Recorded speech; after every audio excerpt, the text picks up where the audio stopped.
All right, we are going to go over your study guide with this video. So you need to listen well.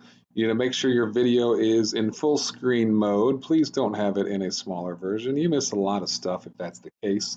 So maximize the screen and have a pen or pencil in hand so you can check your work as we're going through this. If you did not know something and left it blank, then you want to really listen well and add that to your study guide. If you make mistakes, you want to analyze your mistakes and correct them as we're going along. The good thing about a video is that you can go at your own pace and you can pause when you need to, or you can skip back to a problem if you want to see it again. But let's go over this. The first section was about factors and multiples. So in number one, we want the greatest common factor of 80 and 16. Now there's a few ways to do this. Some of you might have made a factor tree for 80 and a factor tree for 16. Others of you might have just listed off the factors of both, which is what I kind of did right here.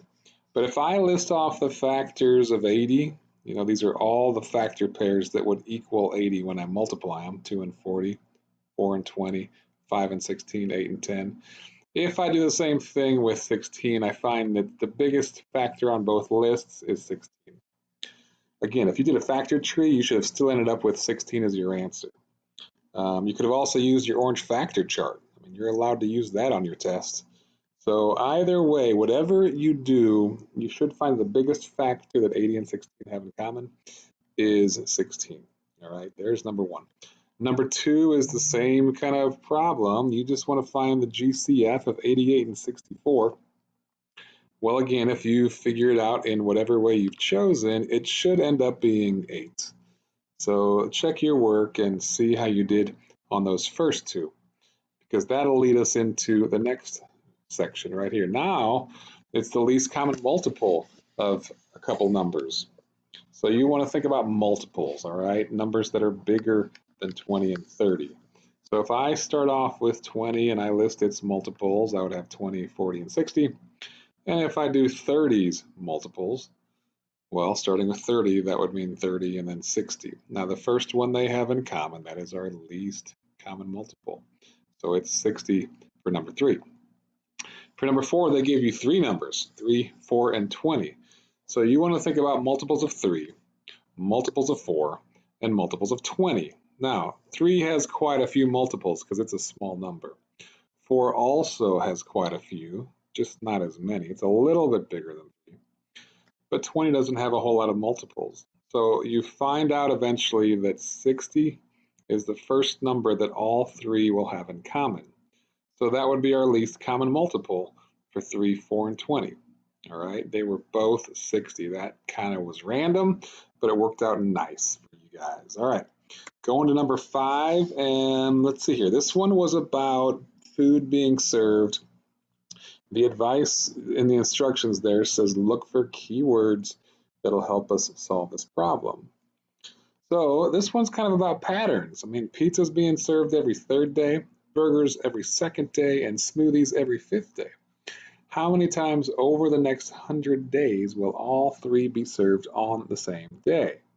And you had to show some evidence of your work. You could write out patterns, you could write out pictures or words or whatever.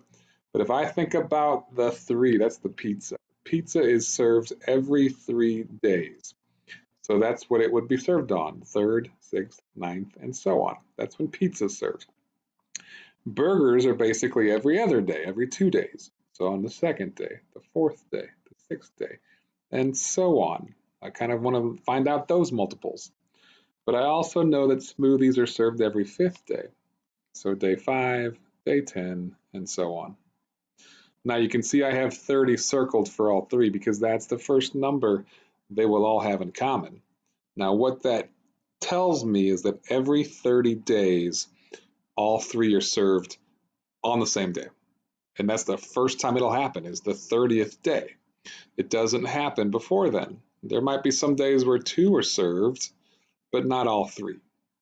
So this is important right here. Every 30 days, all 3 things are served. Now the question though was, how many times over the next 100 days will all 3 be served?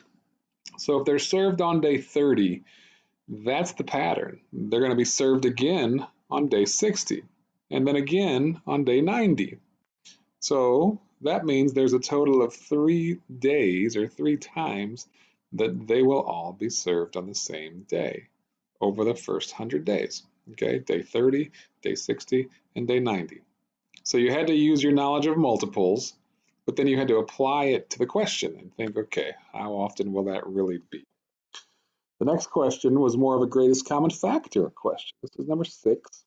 And you can see there that they have so many roses and carnations and daisies, and they want the same number in each arrangement with nothing left over. There are some key words here that let you know this is a problem where you want to find the greatest common factor. They ask for the greatest number of arrangements. So we look at the factors of 44, 32, and 20.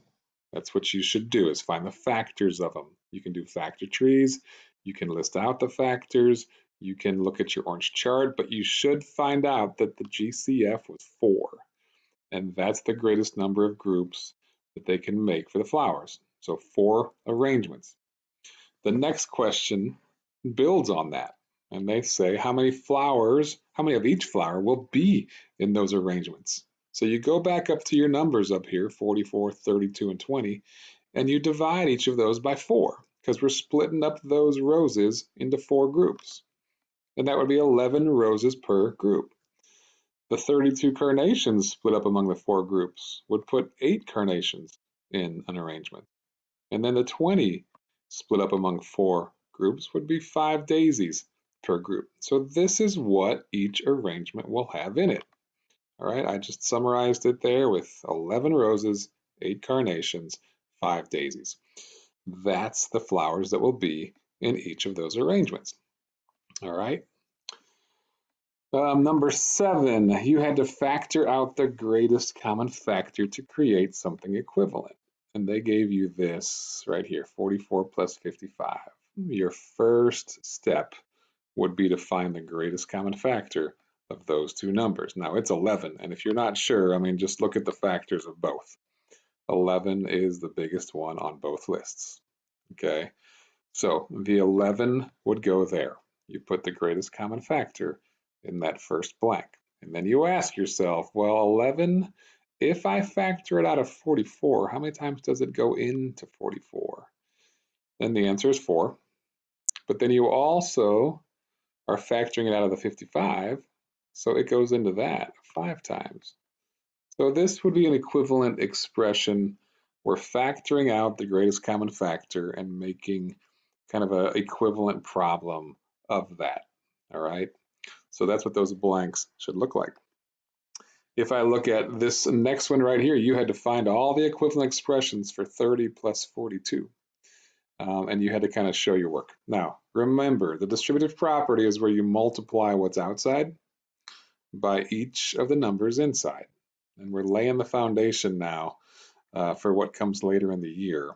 But we're just using whole numbers for the time being. So you can think of this as 4 times 11, or you can think of this problem right here as 4 times 8 plus 4 times 3, which is what they've kind of got written right here. Or you could think of it as 32 plus 12. Okay, now let's go back to our problem. We have 30 plus 42. So we're trying to figure out which of these are the same as that. Well, if I distribute the 5 with the 6, that's 30. And if I distribute the 5 with the 8, that's 40. That would have an answer of 70, which is not the same as this one. This one works though, because when I multiply the 6 by the numbers inside, I would get 30 and I would get 42, and that's the exact same answer as this would be. Both 72. This one right here also would work, because 3 times 10 is 30, and 3 times 14 is 42. So that one's good as well. This one's not, because we would get 30 and 48, and that's not the same. And this last one here is also to be circled, because that would be 30 and that would be 42. Again, you're multiplying what's outside by each of the numbers inside and seeing if you'd also get a problem that would have 72 as the answer. I'm not sure what number this is, it's cut off there. But there's a whole bunch of solutions that could work, but you had to remember you could only use a number one time. Okay, you had to use the numbers 1 through 9 at most one time each. So you had 1, 2, 3, 4, 5, 6, 7 spaces. You couldn't use a number twice, and it had to be mathematically true. Now, here's some samples over here for what could work. Okay, you could have 4 times 5 plus 9. You could put those here, 4 and 5 and 9, and that would really equal 20, because that's the 4 times 5, and the 36, because that's the 4 times 9. So here's a list of possible solutions that you could create. This problem is a great problem because it really gets you into thinking about distribution and thinking creatively about the numbers, where they can go, where they can't go, and things like that. So check any of these solutions, but all of those were good. It's not the only ones that probably work. There's probably more, but those are some good ones that, notice no number is used twice in a line. Okay, I've used a 9, 2, 4, 1, 8, 3, and 6. I didn't use a number twice. And that's true for all of these. Okay, nothing was used twice in any of those lines. Let's keep going here, though. The dividing fractions problem. You remember keep, change, flip. So make sure they're fractions first, and then look at your problem and keep the first fraction the same. Change it to multiply, and then flip the second one.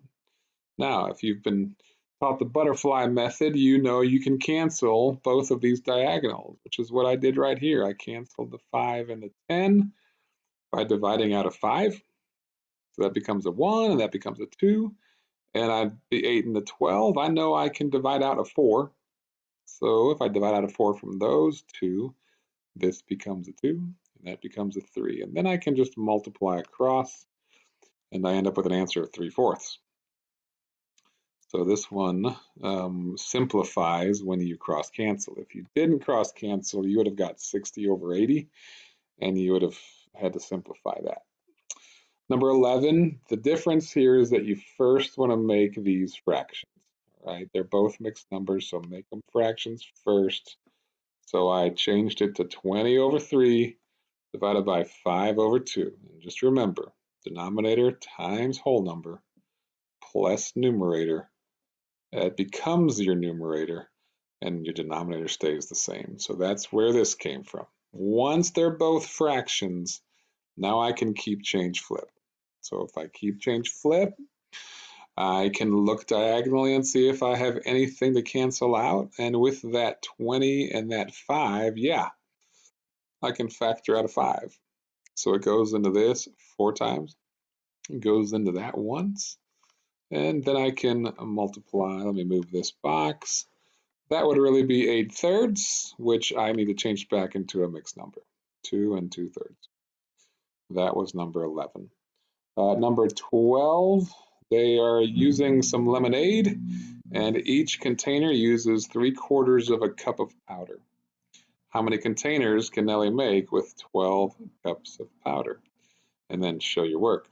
So these numbers here are important. The 12 is how much they have. The 3/4 of a cup is how much it takes to make like one batch or one container. So I really want to set up a problem that helps me kind of think about this one. That's the total divided by how much they can use for a batch. Because the goal is we want to figure out how many batches they can make or how many containers they can make. So I set up my problem. I want to make them both fractions, so I put the 12 over 1, and then I keep, change, flip. So 12 over 1 stays the same, change to multiply, and then we want the reciprocal of 3/4, so 4/3. And then again, you can multiply across or you can cross cancel. I cross canceled by dividing out a 3, and this becomes a 1, and that becomes a 4, and I end up with 16 over 1. Well, I don't really need that 1 anymore. Basically, they can make 16 containers of lemonade. Now, you could also draw a picture, or you could show it differently, or you could just use your numbers and calculate it, but it ends up being 16 if you do it right. Then there's the last problem right here, number 13. They're making pizzas together. They need this much flour and a 1/2 cup of cheese to make a pizza. They each brought the ingredients they had at home. So they each have some flour. You can see what they have, and they also each have some cheese. So the first thing we want to do is that if they have all the other ingredients they need, how many whole pizzas can they make? Well, if you add up what they have, start with the flour. I added up what Alice and Raul and Maria had. They have a total of a little bit more than 4 cups of flour. Now, if we divide that by 2/3 of a cup, because that's what they need for one pizza, they can make 6.5 pizzas. That's probably more like 6, but they can make really 6.5 pizzas if they want to. Let's do the same thing with the cheese. See how much ingredient they have. Add up what they have. Again, Alice, Raul, and Maria, they each have 1/4 and 1/2 and 3/4. That's a cup and a half. So they have a cup and a half of cheese, but each pizza needs a 1/2 cup. So if I divide what they have by a 1/2 cup, they have enough cheese for 3 pizzas. So you got to think logically here. If they only have enough cheese for 3 pizzas and enough flour for 6.5 pizzas, they don't have enough cheese to make that many. So we got to go with the lower number here. We got to say they can only make 3 pizzas. They have enough flour for more, but they don't have enough cheese for more than that. So we got to stop it at 3, which is our answer. They can only make 3 pizzas. All right, that brings this study guide to a close. The next thing I would recommend is that you kind of look at the classroom, because there are, let me see if I can move this into the window here.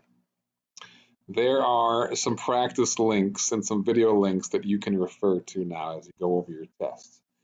Okay, if you feel like you need some more practice with any of these, here's a video link that if you want to watch a short video that kind of explains it or works through some examples, or you can go right to this practice links where you can just practice some of these some more.